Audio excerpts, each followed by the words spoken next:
So you've got yourself a brand spanking new Xbox 360. Well, not really brand spanking new, but something as good as new from a local charity shop or yard sale, car boot sale. And the thing that's frustrating with these is that you have to have the game discs in them when you want to play them. So it doesn't make them particularly portable. Not that they really are, they're quite big, but it is hassle because you can go to CEX and buy the games for next to nothing right now. Literally 50p a game. You know, Assassin's Creed, Forza, they'll have those, they'll be giving those away.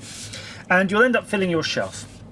Now the problem with these is, of course, you can't copy the game on, well, you can install the game, but it will always require the disc to verify it, and that's sensible. Microsoft, that makes sense. I feel they're doing the right thing there.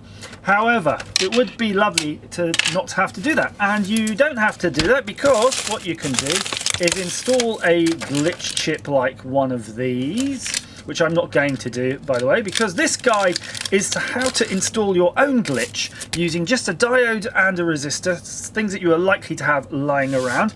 And while we're at it, we're going to clean this up with some hoovering. We're going to install a new belt for the drive. We're going to install a new hard disk. This is a 1 terabyte one I think I bought for next to nothing. By the way, these won't work in a regular Xbox because this whole thing involves reading the spy chip on there to decode the encryption so that you can run it without encryption. That's basically what you're doing.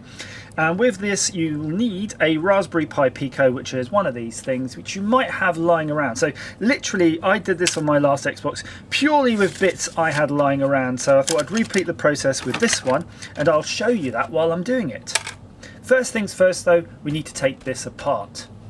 So you noticed earlier in the introduction I actually took this top cover off. Now most of you probably won't have seen this top cover because we'll generally have Xbox 360s that have the hard disk installed, and it will look something like this.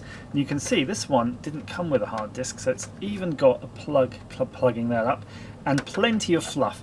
So that's one of the first jobs we're going to do, is actually clean this out because it's going to be full of gunk. Now what you have to do is go on YouTube and find another video showing you how to dismantle it, but I'll just give you the summary. You pop the front, if I'm not mistaken, yep, so you just pull the front off there. And there's a little sticker here that you're going to have to break, and then there's some clips that you'll see here that you just pop, and that's how you get the front off. But that's not complicated bit. The bit that's complicated, these side panels. And if I'm not mistaken, you dig around, there's a bit you can poke. When you poke the right bit, the side panel will come out and it will allow you to take the ends off. I may have skipped a stage actually because there's also this back panel, and you see these little tip tabs. If you zoom in with your eyeballs, you'll see there's these little tabs here, and what you need to do is find something long and thin and sturdy to go in here. So I've got this, which is no good because it's too wide. So I'm going to have a look around, and if you're lucky you might have maybe a screwdriver that's just right, but you don't do anything other than push it in. You'll feel it's right. It's actually just pushing one of those spring latches out of the way, but you've got to get the right shape tool. And it seems I invented a tool last time round because I asked my son how did I do this, and he said, "You invented a tool for it, Daddy." And well, I'm glad I did. It seems to work. So you push those through. Oh, so that came off. Okay, so if you find the magic spots, this will pop out, and I'm not sure how to help you with it, to be honest with you. I kind of just use a screwdriver that's got the right shape that goes in the hole, and randomly poke it around here till the panel comes out. Again, I'm sure there's a guide on it that will tell you the method to Microsoft's madness in here, but it's not a big deal. Doesn't take long, but when you get it, you can see it just, you can hear it just clip, unclip.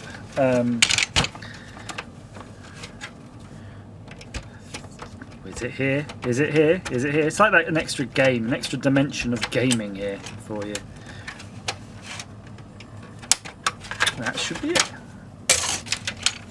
Nice. So we'll loosen the front. We'll definitely want that loose, and you'll see nothing will happen because we have to get the back. Right, so that's the front panel. Now don't force it. It is tempting to force it, I know, And you can see I have made a tool here which I've basically filed the end of something to be very pointy, and it's about the same width as these holes here. And I'm just poking it through. And when you get it right, you'll feel it. Did you hear that? Did you hear it? It's just a very slight noise as you'll hear the clip moving. But until you get them all, it won't really leap out at you.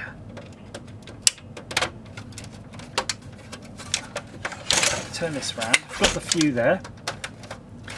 Now I can eyeball this side properly. So we've got one there that we need to free up. One there, one there, one there, and one here. That should be it. Yep, and it was. The next stage is to remove all of these Torx screws, and there are absolutely loads of them, but it's not too tedious. You'll see it's a quick job. So have a look around the outer edge of your Xbox and you'll see different colours of Torx screws. So I have slightly goldy ones here at the top, a few silver ones which I'm doing now, and of course you can see there's some black ones there. Now I can't quite remember the black ones, what they're connected to, but I'm pretty sure we had to undo all of them. But I will test the lid once we get there. Now it's very easy when you're doing this to forget one screw and then kind of lose your mind trying to find it, but just take your time and you will get them all.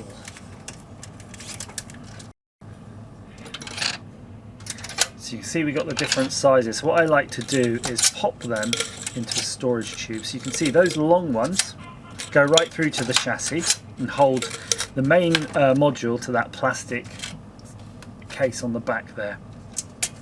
We'll just get out all those much smaller ones. Yeah, you can't really mess them up. I mean, I did this fairly ramshackle last time and managed to put everything back in the right place. I will test one of these. Now these are a slightly smaller Torx. Yes, and we'll pop them out too. And you can see I am using an electric gadget, but I'm not driving it electrically just because, oops, wrong size Torx bit there, probably a T8 not a T7, because you will find if it's never been apart, which is probably the case for most of them out there, they can be quite stiff, and really it's a bit painful waiting for one of these to do it, but I do like the little torch feature. And that is that. I'm going to pop my little lid on here.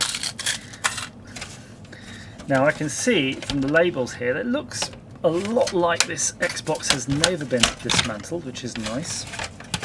And now with a little bit of cajoling, and be careful here, you can see that's the plastics off. Depending on how grubby you are, your Xbox will have various amounts of fluff. This one doesn't look too bad, but really until we take the drive out we're not going to really be sure. So again, be careful of the plastics at the front. The plastics for the button, this part, seems a little bit fragile, but I've not broken one yet. So let's pop that out, and it is a SATA drive, so we can just pop that to the side. Now I will be replacing the belt in this when we reassemble it, if I remember. In fact, I'm going to leave the belts on top of it. If you want to, while you're watching the video, grab your phone and Google out belts, because you can get a big bag of those online for next to nothing. Or if you're willing to pay a lot more money, you can buy one from Prime for kind of about 4 times the cost, but you'll get it the next day. Now there is I guess it's an air guide, I don't know what you call it here, that we have to remove, and it escapes me how. I believe there was something we have to push down here. Maybe it's this part here in the middle, something like that. But it does unclip. There you go. Yeah.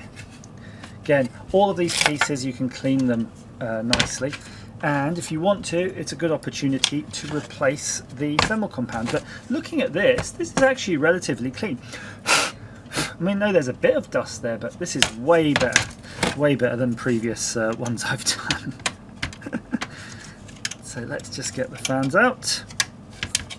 So really for this you do want to get the whole board out, so just keep digging. The fans unclip from the board. Just fighting it a little bit, there we go. And they do have a connector here. Here you go, you can pop that out. Again, give them a clean and put them back. Chances are you're never going to want to come inside this again, are you? Now I'm just checking around for those screws, because remember we did those screws around here, that's what holds the board in. It should go, but there are a lot of RF shielding type things around there, so they might catch. So just give it a wiggle, it'll eventually come. Oh, almost forgot, before you go any further, we do have to take this out. That would have been a bad one, leaving that in. So is it held on with a couple of screws? I did forget about that, whoopsie. Now, as part of our hacking, by the way, you can put this all back on the bench in pieces, so outside of the Xbox chassis. And if you do that, you'll be reconnecting this, or you'll be wanting to reconnect this. You get some diagnostics. You have to undo this panel, got one more screw hidden in there. And it's really weird. It almost feels like you're running a kind of a PC board on your desktop, because you're basically running everything naked. And then once you've done all your firmware trickery, you can just pop it all back together then. It just feels like it shouldn't work, you know, it just shouldn't run. But we forget they're just, at the end of the day, not too dissimilar from PCs. That's it, that's the one. Now this is where you want to be when you start looking at cleaning. Just to show you, by the way, this panel when you want to do it later. Pops on right there like that. So we'll be doing that later. Now, if you are inclined to do the solder paste, there is a trick for getting the heat sinks off. Now I haven't done it for a while, so I'm not quite sure I can remember, but I've got a little flathead screwdriver here, and they're spring clips, and you want to be super careful, because if you do it wrong, you end up scraping along the PCB here, and you really risk damaging it. I don't know if there's a specific tool for this, but you just want something quite fine and pointy, and if you're lucky you'll be able to get it in there. You might just see it, there's a little gap, an air gap, that you're just unlatching. Whoop, you saw that, right? You saw the way it ran off. You'll get it off that way. There was another trick I worked out too, that if you had the right size implement, you can actually come in from the side here, and again, if you're lucky, lever one end off the other. So I would say to you though, if you don't think that the heat compound, the thermal compound, needs changing, I probably wouldn't bother, because the risk of getting it off is actually quite high. Although now I feel like kind of obligated to taking it off.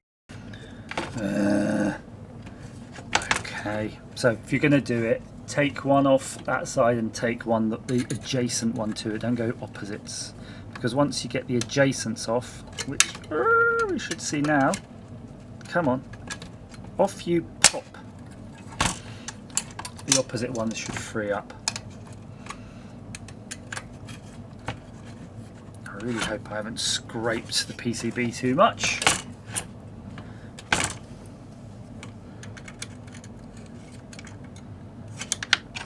Now I don't know if any of your, what's the current state of play of all these Arctic silvers and whatnot. I tend to just use bog standard stuff. Oh gosh, look at that. See, hit that. Focus! Hit that now with any of your tools and it's destroyed. You're going to destroy your Xbox. Like I said, make sure you really want to do this. Wow, and that just fell straight off. That was the driest thermal compound I've ever seen. I'm very curious to see how the chips under here fared. I'm going to orient it this way so that when the heatsink flops off, I can keep it the same way. Okay, so will the heatsink fall off? Oh, it did. There you go. There's our two heatsinks and there's our board. And you can see the fairly dry looking thermal pads. So what I'm going to do is just grab some compound like this in a tube.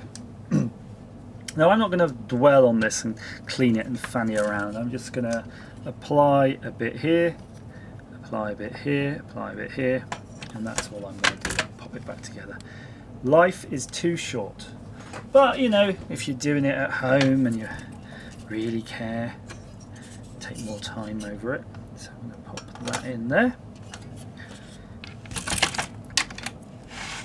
And then we're going to get our clip again. And you'd think that it should go on nice and easy. And then this time it did. Oftentimes it's not gone that easy for me. So great. If you happen to want to be one of the lucky few with the lucky easy ones, then more power to you. I'll just pop this on. And we're pretty much ready now to actually do the actual work. You know, we're just doing the little preemptive work at this point. But now you could pop that all back together. If you wanted just a tutorial on how to clean your heatsink, I think you're pretty much done at this point. Next, you'll have to wire these in, and these are about 10 pence worth of components. A basic signal diode, you know, any should do really, and a 22 kilo ohms resistor. That you can buy both of these things off Amazon, or if you have some sort of electronics kit you had as a lad or a lady, laddie. No, you will have these in there. Just their basic standard stuff. 22 kilo ohms and a signal diode. And if you look on the board, I've conveniently drew out where to connect them, because after much squinting, I didn't want to have to do this again. So I took photos and I've transposed those photos of my previous installs onto here. So one end of your diode goes to this point here. So look on your Xbox, and remember this is for a fat model. If it's for a slim, your mileage may vary, and you probably want to look up a guide on the internet on this. But you'll see here you've got this bit of heatsink, and you go around to there, and then once I zoom in, bang, you can see it's right there, and it's quite a small point. So yeah, be careful. And then we'll follow that through, and you can see the diode's wired in line in your wire. So we'll put that in the wire and some heat shrink, and it comes to here. Now let's zoom into here because it's a little bit trickier, but it's easy to find, because all you've got to do is look for this bit here. You know, these two pairs of pins that are kind of zigzagged like that, and they've got these little labels, and then just look straight up and you'll find it right there. So that one's not too bad. Now let's go to the other end. So this, sorry, not the other end, this is the whole other thing, which is the resistor. And you can see there's a regulator type affair here, and just off the edge of that I've circled a pin, and it's just above that hole as well. So that one, again, quite easy to find. And then you go along here, there's your 22 kilo ohm, there is a K in there, I promise you, and it comes up to here. Now this is where it is tricky, and you have to do it kind of from eye, and I've marked all around it rather not on it. And even as I'm looking, it's here. I always had to squint for it because it's not immediately obvious. So if you look for these two capacitors, in fact I think it's 3 capacitors, or maybe capacitor and resistor. No, they look all capacitors. Just underneath that, 1, 2, 3, and then just underneath you'll see that point right there. And that one you will have to be very careful. So what I advise you do, and I'm going to do now, is make up some cables with these ready to solder in, basically some wires ready to solder in. I don't have any Kynar with me right now. I would advise you to use Kynar, although I'm just going to use this multi-strand wire to make it a bit harder to solder, but we'll get there. So I've got 4 little bits of wire cut that you might just see at the bottom of the screen here. And I'm just soldering the components onto that. You don't have to worry too much about the polarity of the resistor. In fact, you don't have to worry about that at all. But you do need to make sure that you pay attention to the diode. So if you're going to apply heat shrink, which we will be, we need to make sure we note which way around the diode is. Otherwise, we could end up putting it in backwards. And I don't think that would work very well. But you never know. I don't really know how this works, to be honest, this glitch. It's the benefit of just being ignorant. We just make it and hope it works. And there you can see I've done one side of the diode already, and I'm trying not to hang around too much. They are a little glass thing after all. And boom. And while you're at it, you might as well just tin the ends and then shorten them. Remember, you only need a tiny little end on these, so if you've got long ends, just tin them and then trim them back. I'd tin them first because depending on your wire, it might retract a bit upon application of heat. Let's just do the resistor now. And just off camera, I'm just chopping off the legs shorter. You can see they're nice and short now. Don't sneeze, just in case you blow it off the table. And I can see already that the ends on these wires are definitely a bit long. So after I tin those, I'll be trimming those down. Okay, so I'm going to actually unplug my soldering iron and get it right out of the way. Those, and then look for some heat shrink. So let's get soldering. I think we'll brave the diode first, shall we? So that's quite an easy one. That's our FUT, or is it FU6U7, whatever it's called, that one that was right there. And I'm just going to apply a little bit more solder to it so it's fresh. And because we have marked where our diode is, which is this end, we know that that's the end that goes here. So I'm going to pop that just like so. Again, taking care not to short it anywhere else. And then we have to find the other end, which is right down here. A bit of solder on top to refresh that ball. And then we're just going to get the wire however it wants to come in. So there's obviously a natural tendency for it. I haven't cut it. To be honest, I cut it short, so I'm routing it underneath that heat shrink clip. Okay. Now we can solder that right there. Just like that.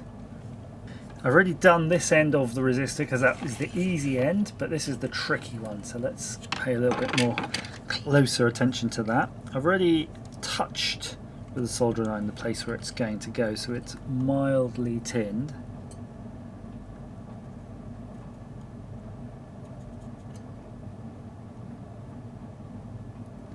Is that it? Just going to test it. Yes, I believe that is exactly where it needs to be, and because I tested it, I'm just going to apply a little bit more heat just to make sure it's not got a crack in it from me wobbling it around. Now what I do like is to make sure that these are not going to go anywhere. So I have some of this cloth tape that you often see in automotive applications. It's just furry cloth tape. You could try regular insulation tape, and that's what I would have used in the past, but there's just something about cloth tape that's better. I think it's because there's no inherent stretch in it. So once you've placed it down, it doesn't try to sort of spring back into place or anything. And you can see that actually is all you need. Because that is a little bit delicate, this top connection, and it's not really protected in the same way as this one is. I'm just going to put a bit of tape on that one. And yeah, probably don't need a big piece like that, but what does it matter? It's fine. I'm just going to gently take that down like there. Not necessarily the prettiest once you've got your tape on there, and I'm sure people are screaming at the screen going, no, don't use that, but it's fine, it works.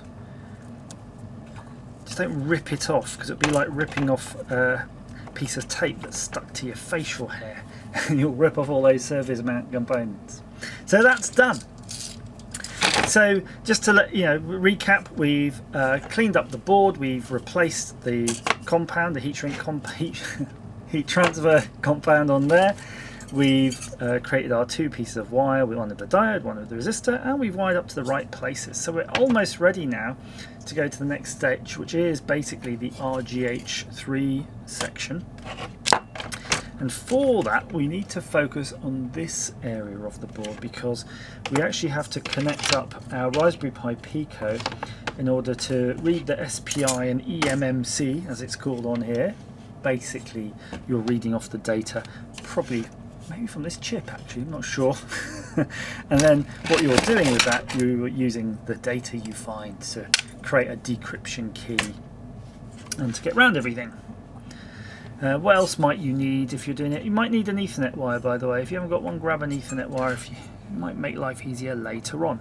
So if you Google Pico flasher, you can get a nice diagram like this on their website, and you'll see it matches very similarly, not in colour but in layout, my Pico.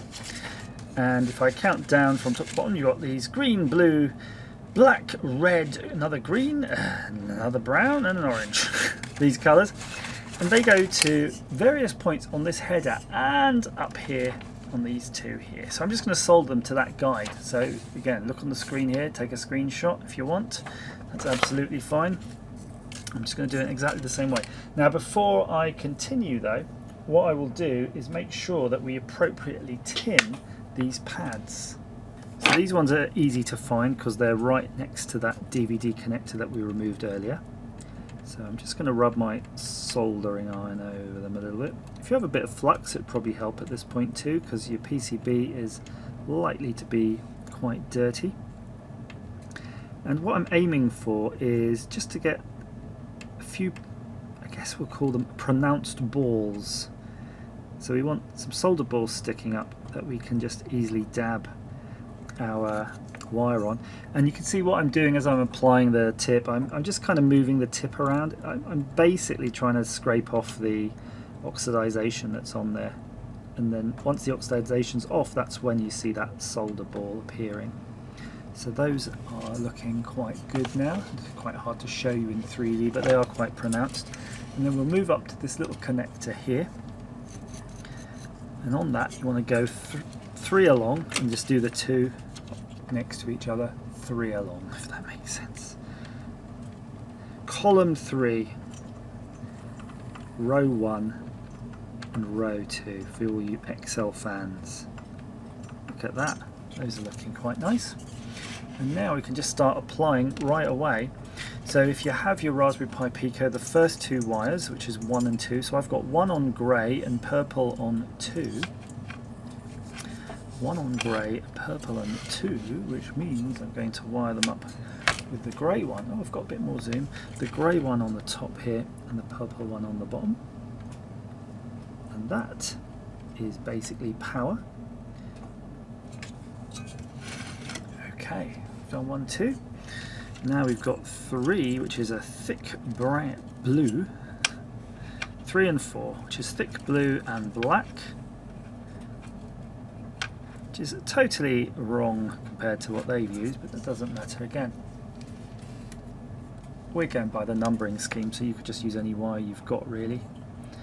Which means this one is 3 here.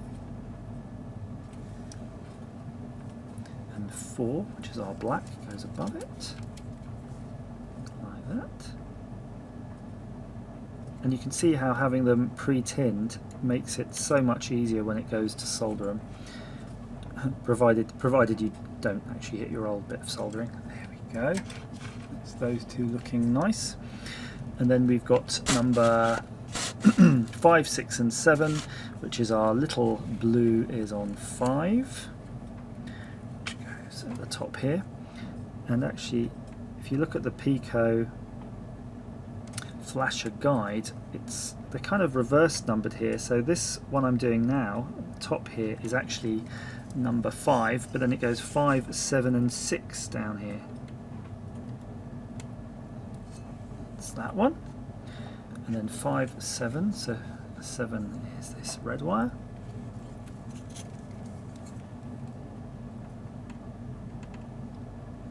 Like that.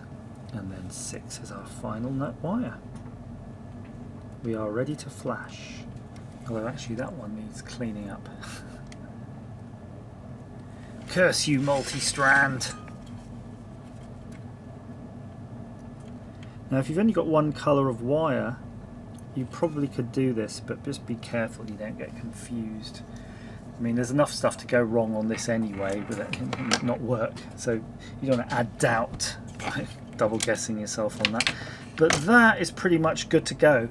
Before I do this though, what I will do is put it aside and let's just have a quick look at that DVD drive.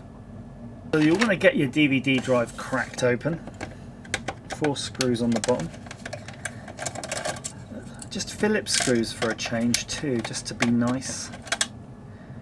And oh, has this been open? This looks like it might have been open before, you know. I can see the warranty void if thingy seal looks damaged, but I suppose it could have been damaged just through me messing around. We can have another closer look at it. No, probably just came off now. So you want to take the lid off. Again, watch out for your little plastic bit there. And you can take both sides off. And that way you'll get to feast your eyes on the entire drive.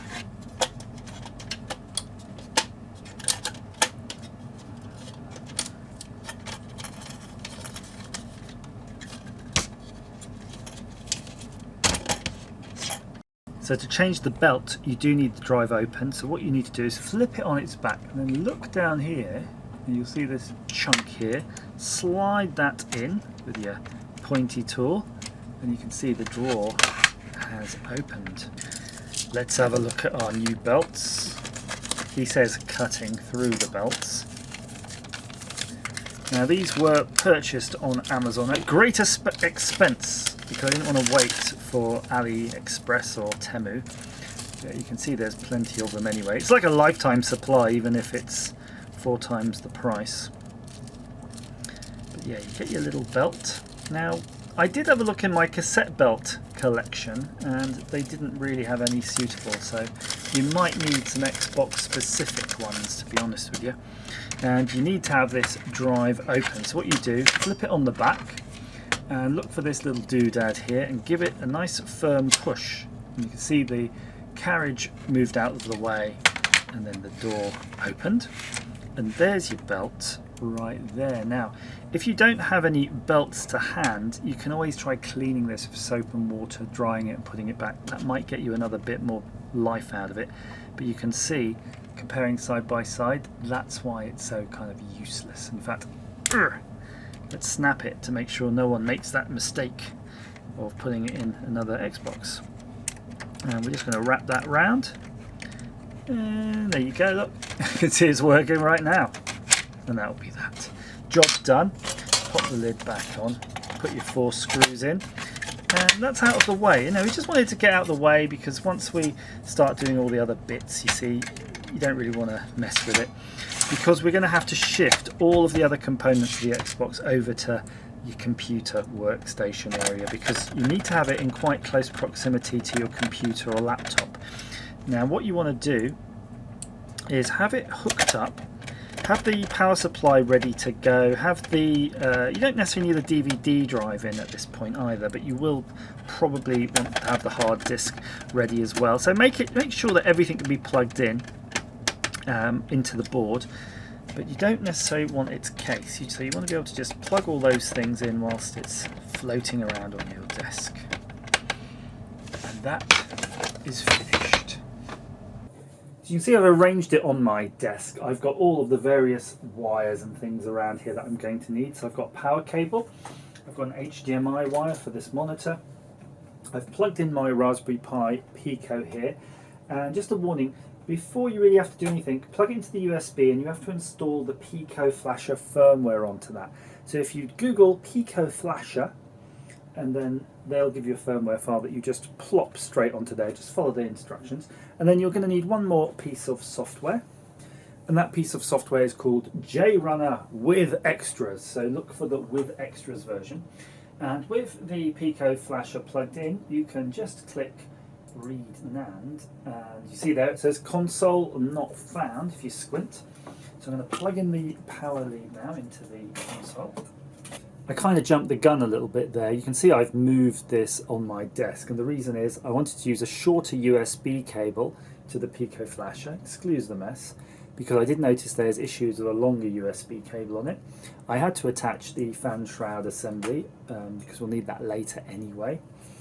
And what I've done is I've basically gone onto the software and I've started the process. I hit the read NAND button and that identifies, I believe that identifies the console, and it just literally started reading off the NAND memory. And that's the absolute first step you're going to want to do, because you're basically going to read the NAND, do some trickery, and then write that NAND back out to it. So for the time being, we'll just wait for this, and we'll want to keep a backup of that, because if anything goes wrong, that'll be our original programming for this Xbox 360.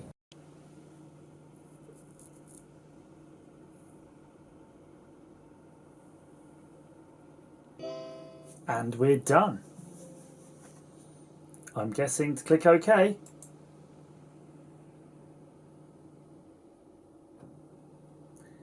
So it's certainly reading it twice. It's probably doing a comparison between the two. So just go with it. Whatever it suggests when you click the read NAND, just let it do its thing.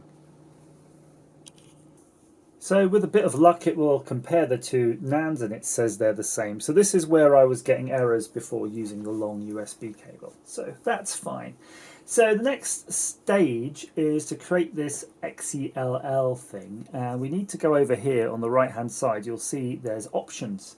So we do have our console here, this Jasper BB. And we want to make sure that glitch 2 is selected, but the RGH3. So that's our resistor one. Now, I've had it work on various things. I'm going to go for 27 megahertz. When we go through the process, we'll find if it doesn't work, you might have to change this. But I think this is probably... In fact, you know what? Let's leave it at 10. I think these are probably good default settings to try with. So then let's click the Create Zell. And you can see there at the bottom here, it says Zell image created. Yeah. And then we're going to write that back out to the chip. So that's actually writing glitch.ecc to NAND, it's saying. So it's writing a firmware back out that's going to make use of those components that we have actually installed. Now to do this next stage, we actually have to turn on this Xbox, but we have to plug it into the monitor. So you can see I've just changed the source of my monitor now to the Xbox, and it's booting up with this cell reloaded source code. And what it's doing, it's coming up with a whole bunch of stuff, and here it has your CPU key and your DVD key, which is pretty darn handy.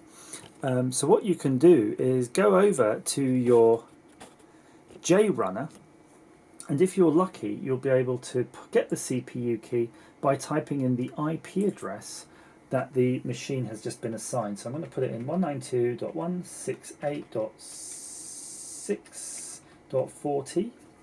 Oops. Get CPU key. And what it will do, it can, if it's all on the same network basically, it'll pull the CPU key via the network to save you writing down that big code, because you don't want to make any mistakes when you're copying your code down. So it was a blink and you miss it process, so I'm going to turn on the Xbox. And there you can see the cell reloaded come up. But I don't know why it brings this setup guide for the monitor, but it does. And then I can click Get CPU Key here on the left, like so. Oh, I can see it's already done it. Because I've already done it once, it's brought it in. Okay, let me get rid of that. Yep, it just pops it back on again. Okay, and at this point now we can click the Create Z Build. Create Z Build! And you can see it's creating it, doing a lot of stuff. And it's finished its progress bar. And then the final step is to write it. So we're going to click the old write, and you see it says writing updated flash to NAND. So writing the updated flash to NAND. Well, I guess it's done it. I mean, it's pretty much finished. Now you can see it does take quite a bit of time to write this, so it's going to be a while. So I'm going to go away and have a cup of tea and come back, and hopefully it will be done. It's taken a while, but finally it's got there, which means we can now move the whole thing back over to the bench. So all that remains on the hardware side is literally just to remove this Pico unit. You don't need it in operation. It's done its job. It's not needed for any of the glitching, it's just needed for the programming part. So you can take it out and reuse it. If, like me, you happen to keep the same header on, it was a convenience because I did want to do this other Xbox. And again, just that consideration, you're going to want to be using this new and improved Xbox as a standalone unit. You might lose your ability to go on play network games. Just bear that in mind. I mean, that's going to be a caveat. You're going to be blocked by Microsoft immediately if you try to use it, which is totally justifiable from Microsoft's position. I don't blame them at all. You may well be able to play things like Diablo, possibly. Maybe some of the old Half-Life games. Some of those things had networking, which was local networking. They may well work, but again, your mileage may vary. So I'm going to take these bits apart because, of course, I need to fit it back into its case. Reassembly isn't that tricky. It's pretty much just the same as disassembly. Have to figure out which way round everything went. Yeah, no, it was that way. I was right first time. I don't remember any particular gotchas in here, but just take your time. You do have these little RF tabs all over the place. Just once you've put everything in, double check over your board just to make sure you haven't got one of those sticking in the wrong place, thus blocking access to the port. And I might be able to show you that in practice. Let's have a look. So I've got that in. Those are all open. That's open. That's open. And the ones at the front are open. So yeah, nope, that went quite well. Again, everything is just the reverse of the disassembly. Seeing as we're reasonably seasoned, let's see how quickly it takes me just to whop in these basic parts. There's the fan unit. There's the shroud.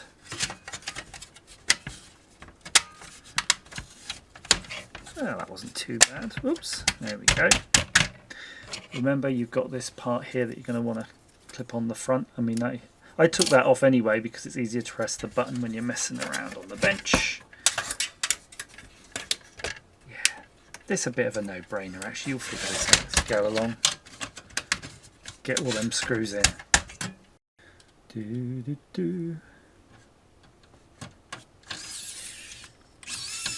Before you embark on screwing it all back together, it might be a good time though to go on the internet and download some of the launcher utilities. And off the top of my head, one of them is Aurora.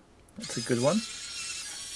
And there's another one that I will figure out shortly when we get back to the computer, which has an awesome option in it which prevents access to the Microsoft network. So that could be a useful one too. So even if you forget and you try to log on to the Microsoft network, it will say, no, you're not getting there. This is of course where your little electric screwdriver can come in handy. And fortunately, you shouldn't be able to over-torque anything with it. But if you haven't got one, it doesn't matter. Just a regular screwdriver and a bit of patience will do the trick. Although, I think arguably, you could say you need a lot more patience using this because it does seem slower than doing it by hand. I'm not entirely convinced it is, but maybe it is.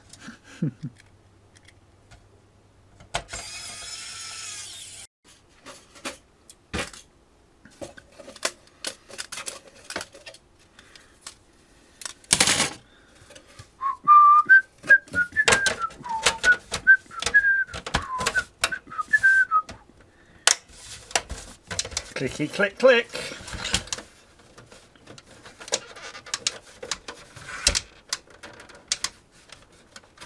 Come on.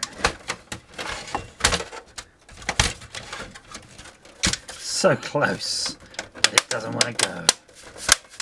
That's it, that's it. Of course, you could take a bit more time in the cleanliness side of things. Depends if it's good enough for your purposes, I suppose. I would quite like though to see if there are replacement cases, because I think that would be quite snazzy. Just to be able to change all the plastics. Okay, and I think you've seen a chrome one of these on the Xbox Elites. And of course, look, all these flappy doodles have broken their springs. That's the problem with them. It's the problem with them if you've got kids, I think. I'm pretty sure they used to work. Of course, and then the last thing of the hard disk. The new hard disk. Which should now work. Oh, that's not... Oh, wow, I just put it in totally wrong. I should put the back end in first. No harm done. So my Xbox is on the desk now with the new hard disk installed. And you can see it's booting up as per usual. Now, something I've been made aware of, apparently this disk already has Aurora on there and possibly Dash Launch. So we don't really actually have to do much at all. So with your Xbox controller, just select whatever profile. Nope. And then if we go to games, you'll see here Aurora and X menu. I'm going to load up Aurora. But what you can do, of course, is you can install these yourself via USB. So there's a route where you download those files from the internet, pop it on a pen drive, and there's a process by which you can get it on there. And you can see there is basically, I don't think there's anything in there at the moment apart from Dash Launch. Now if we go into Dash Launch, that's another launcher, and you can see it's not for everybody. It's kind of cute. Look in the top right corner, you can see all the GPU temperatures and CPU temperatures and things like that. Now you might have to have a root around in here, because I certainly did, and if you do, you will be able to find, don't even know what I did there. If you do, you'll be able to find the settings that prevent it from going online, which I'm going to have a little search for and then show you. Ah yes, there it is. You see here under network, ping patch enabled, sign notice off, live block on. So I think the live block is the one that you definitely want to have turned on. And it happens to be turned on by default in this particular version that was on this hard disk. So I'm happy about that. Now, let's test the installation functions. There's nothing better than a loose copy of Grand Theft Auto 5. Oop.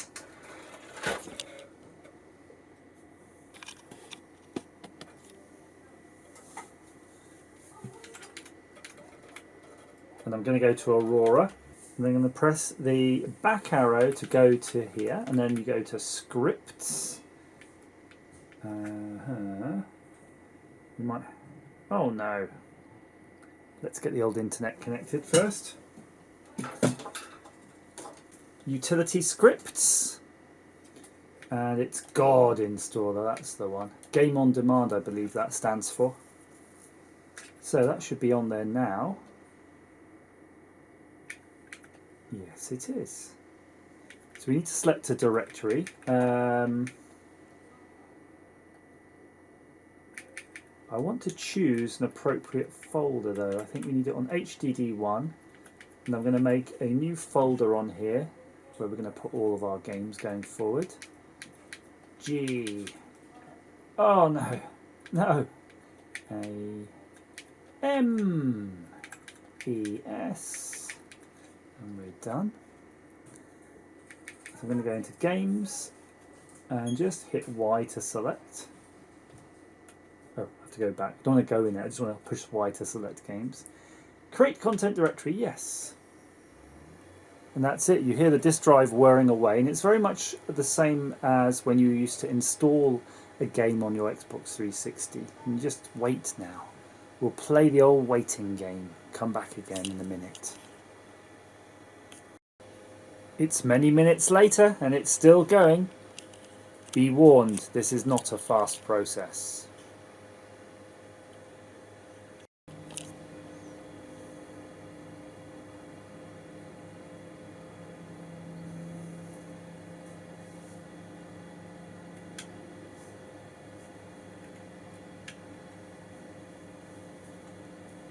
Ooh, so close.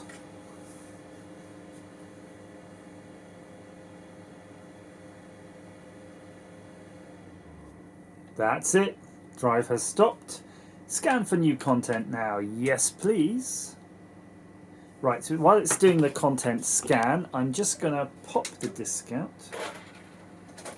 We shouldn't need that anymore. And you can hear the drive grinding away. Now, if we go back to the main menu, we should see... In fact, before we do that, there is something else we have to do. I'm going to go to Settings, and... Oh, here we go. You see these paths? I'm going to do a scan now. And actually, there's a path there that's called My Games, which I don't think actually exists, because I called it Games.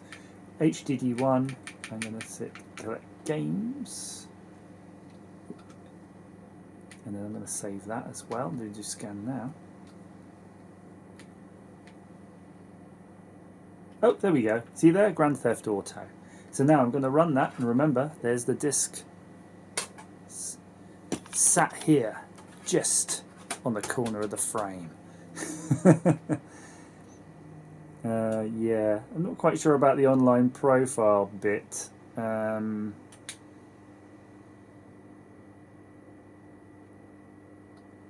Maybe this was a bad game to choose. Because it's unlikely that we're going to have an online profile for it. Bugger. But you can see at least it did install. And all going well, after some time you can see you can get your games on here. Interestingly enough, I do notice the background says Console Warehouse, and I don't know if that's where I got this hard disk from, but it certainly seems to have their branding on there. I'll just try something, the old Borderlands. Again, you can hear there's no disk spinning, it's purely on the hard disk at this point. And it seems to load quite quickly, and it just runs straight into the game. So very handy if you want to be able to move your Xbox on your travels. I know they're a bit bulky, but they are still pretty good games. Memory unit, hard drive. I think we'll save the game on the hard drive. And that's that really. Look, you can see it's working just fine. So now you can copy all of your games and homebrew and other things onto your Xbox. It's worth bearing in mind of the legality of this. I go by the notion that if I own the game, so take Borderlands for example, I have like 20 copies of it from CEX, that I'm playing a backed up version of it. However, if you're borrowing games and installing them, then you are stealing, and that's a bit naughty, so go buy the games first. As ever, thanks for watching.